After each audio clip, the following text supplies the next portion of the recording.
ਵਾਹਿਗੁਰੂ ਜੀ ਕਾ ਖਾਲਸਾ ਵਾਹਿਗੁਰੂ ਜੀ ਕੀ ਫਤਿਹ। ਅੱਜ ਗੁਰਦੁਆਰਾ ਤਲਣ ਸ਼ਹੀਦਾਂ ਸਾਹਿਬ ਆ ਇੱਕ ਬਜ਼ੁਰਗ ਔਰਤ आई है जिहड़ी बोल नहीं सकती, जिहड़ी अपना पता नहीं दस सकती।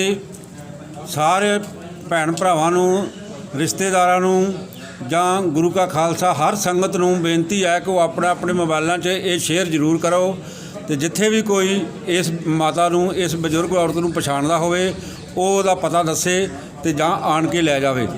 फिर दोबारा बेनती की जाती है कि अज तलण साहिब शहीदां गुरुद्वारा जलंधर विखे एक बजुर्ग औरत जिहड़ी बोल नहीं सकती, जिन्हों अपने एड्रैस का नहीं पता, वो इत्थे पहुंची है।